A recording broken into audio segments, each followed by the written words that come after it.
On 9/11, as Vice President to President Obama, he asked me to work to wind down the military operations in Iraq, and we did, painful as it was. When I came to office as president, Afghanistan had replaced Vietnam as America's longest war. I was determined to end it, and I did. It was a hard decision, but the right decision. 4 American presidents had faced that decision, but I was determined not to leave it to the 5th. It was a decision accompanied by tragedy. 13 brave Americans lost their lives, along with hundreds of Afghans in a suicide bomb. I think those lost lives, I think of them every day. I think of all the 2,461 U.S. military deaths over a long 20 years of that war. 20,744 American servicemen wounded in action. I think of their service, their sacrifice, and their heroism. I know other countries lost their own men and women fighting alongside us. We honor their sacrifices as well. To face the future, I was also determined to rebuild my country's alliances and partnerships to a level not previously seen.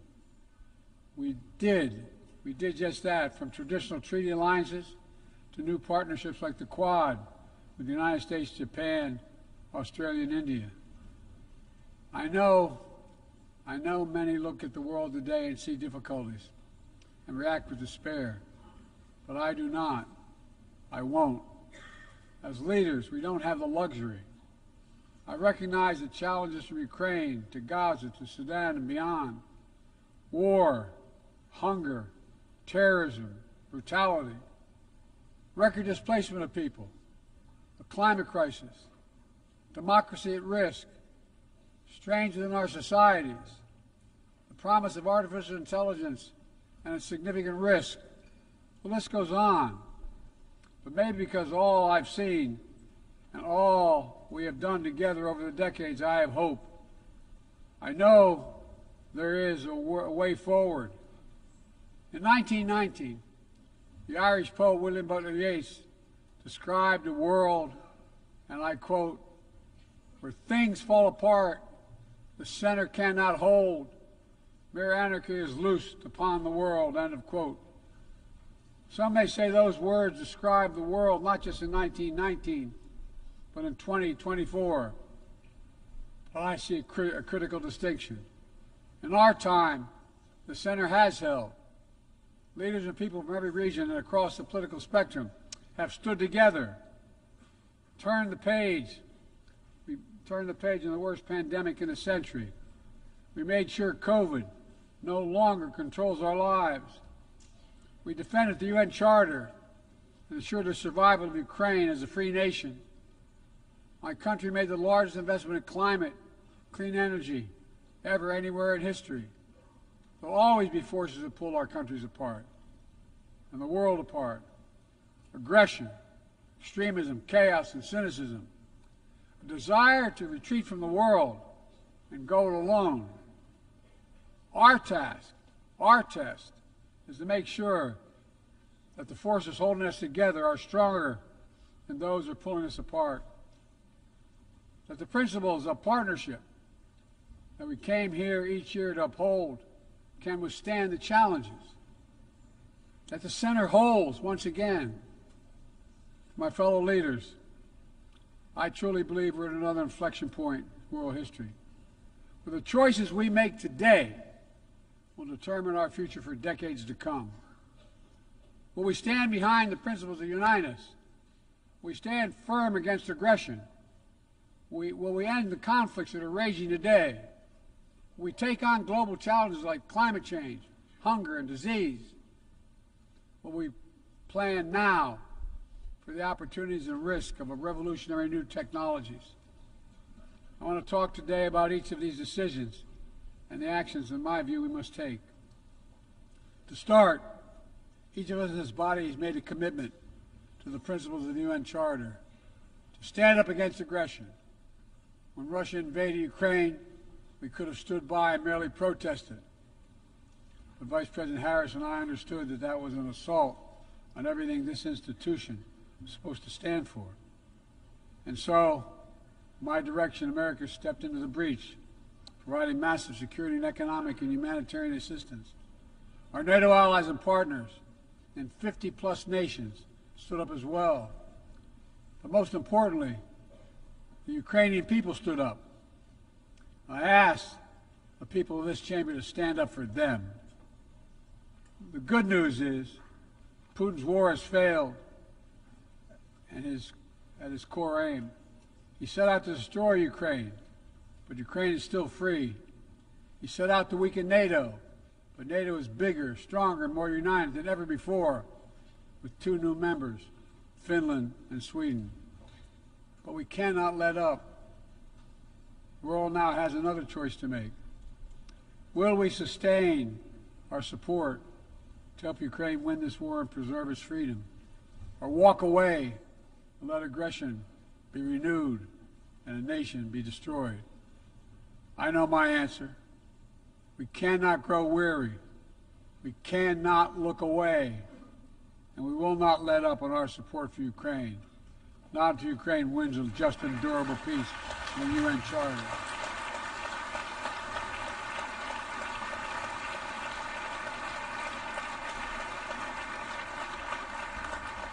We also need to uphold our principles as we seek in maintaining peace and stability across the Taiwan Straits and protecting our most advanced technologies so they cannot be used against us or any of our partners.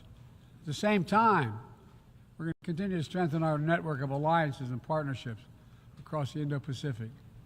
These partnerships are not against any nation. They're building blocks for a free, open, secure, and peaceful Indo-Pacific. We're also working on a greater measure of peace and stability in the Middle East. The world must not flinch from the horrors of October 7th.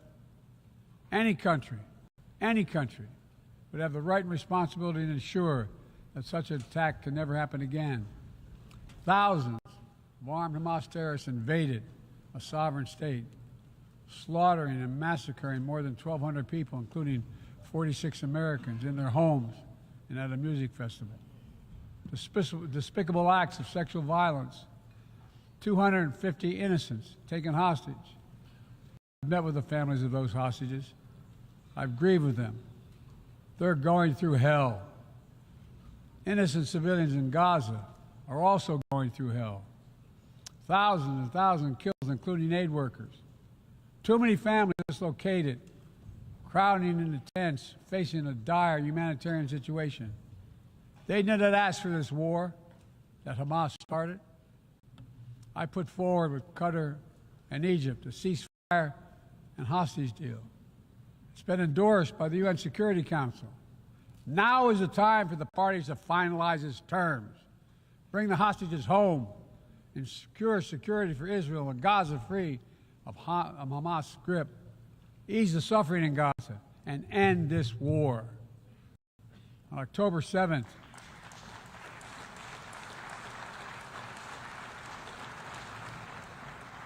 since October 7th, we've also been determined to prevent a wider war that engulfs the entire region. Hezbollah, unprovoked, joined the October 7th attack, launching rockets into Israel. Almost a year later, too many on each side of the Israeli-Lebanon border remain displaced. A full-scale war is not in anyone's interest. If the situation has escalated, a diplomatic solution is still possible. In fact, it remains the only path to lasting security to allow the residents of both countries to return to their homes and the border safely. And that's what we're working tirelessly to achieve. As we look ahead, we must also address the rise of violence against innocent Palestinians on the West Bank and set the conditions for a better future, including a two-state solution where the world, where Israel enjoys security and peace and full recognition and normalized relations with all its neighbors, where Palestinians live in security, dignity, and self-determination in a state of their own.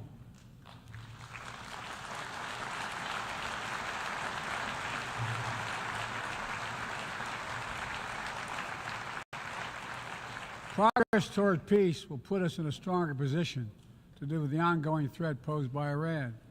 Together we must deny oxygen to its terrorist proxies, which have called for more October 7th and ensure that Iran will never, ever obtain a nuclear weapon. Gaza is not the only conflict that deserves our outrage. In Sudan, a bloody civil war unleashed one of the world's worst humanitarian crises.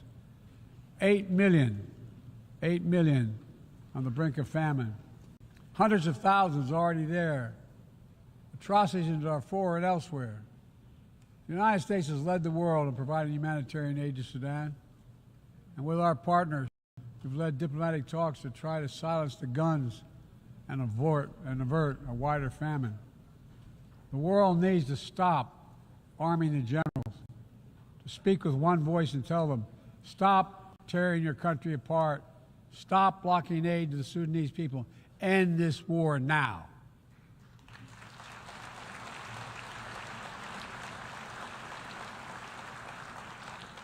But people need more than the absence of war. They need a chance to live in dignity. They need to be protected from the ravages of climate change, hunger, disease. Our administration has invested over $150 billion to make progress and other sustainable development goals. It includes $20 billion for food security, over $50 billion for global health. We've mobilized billions more in private sector investment. We've taken the most ambitious climate action in history. We've moved to rejoin the Paris Agreement on day one. And today, my country is finally on track to cut emissions in half by 2030. On track to honor my pledge to quadruple climate financing to developing nations with $11 billion thus far this year. We've rejoined the World Health Organization, donating nearly 700 million doses of COVID vaccine to 117 countries. We must now move quickly to face Mpox outbreak in Africa. We're prepared to commit $500 million to help African countries prevent and respond to Mpox and to donate 1 million doses of Mpox vaccine now.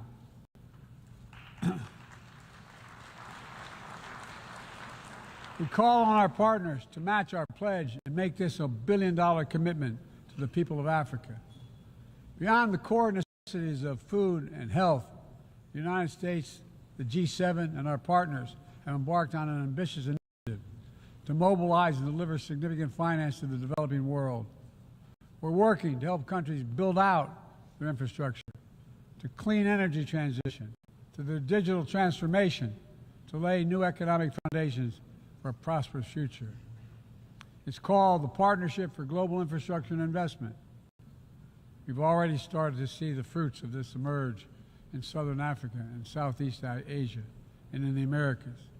We have to keep it going. I want to get things done together. In order to do that, we must build a stronger, more effective, and more inclusive United Nations. The UN needs to adapt and bring new voices and new perspectives. That's why we support reforming and expanding the membership of the UN Security Council.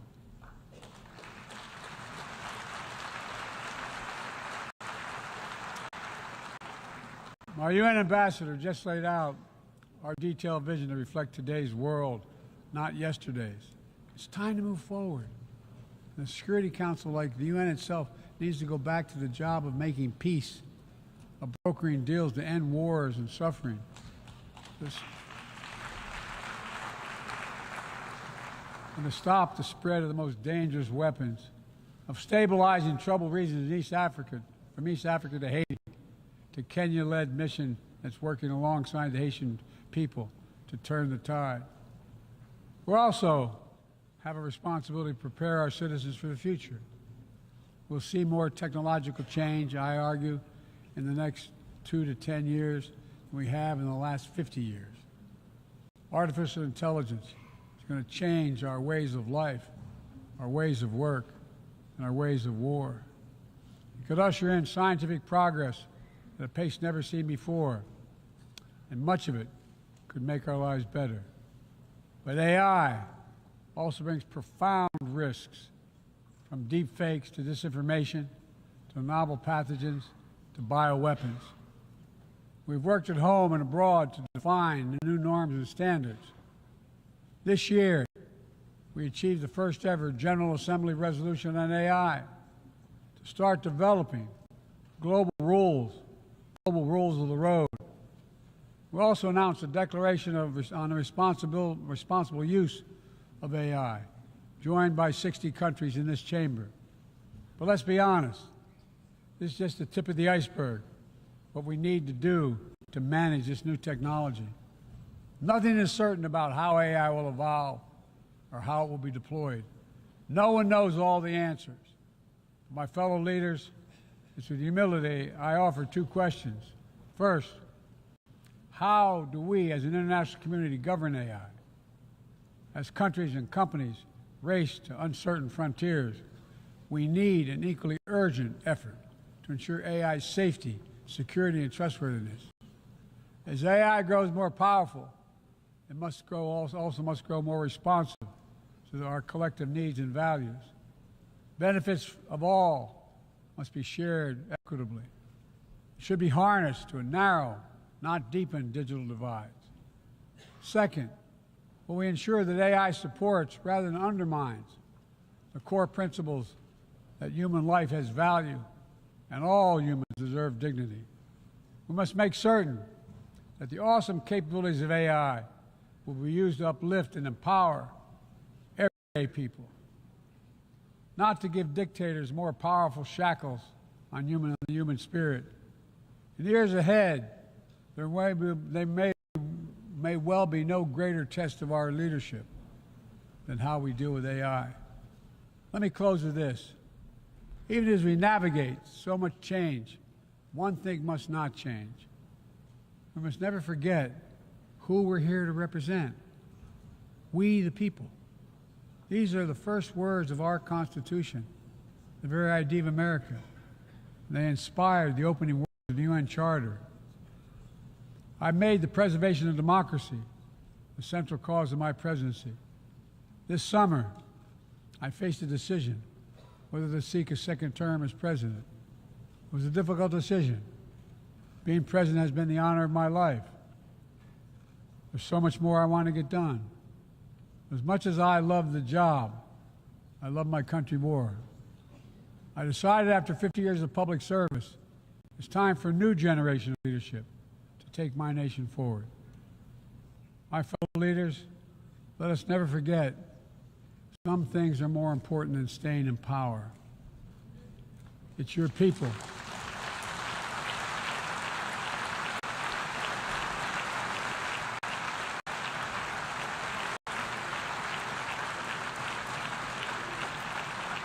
It's your people that matter the most. Never forget, we are here to serve the people, not the other way around.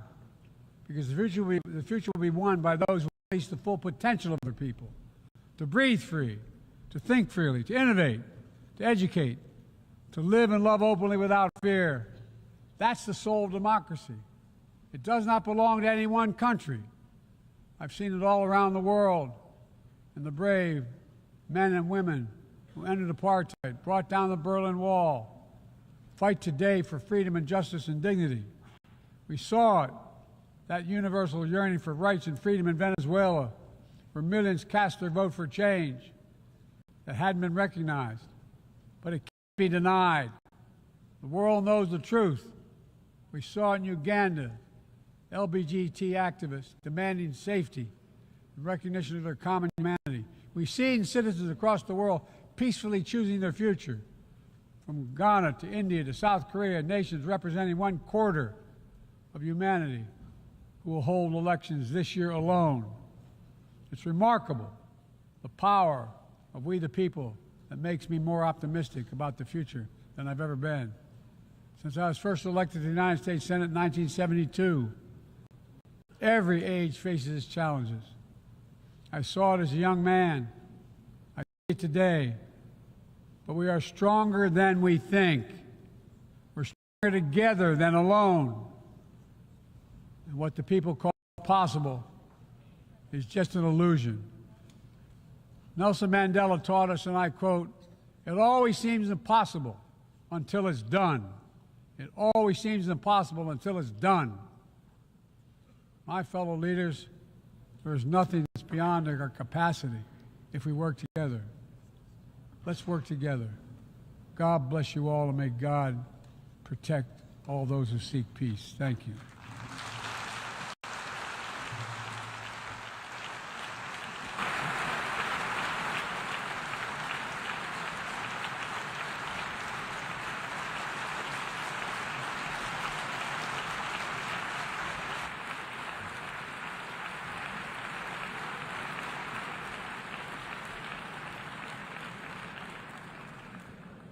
On behalf of the Assembly, I wish to thank the President of the United States of America. May I request representatives to remain seated while we suspend the meeting for 5 minutes before resuming to hear the next speaker.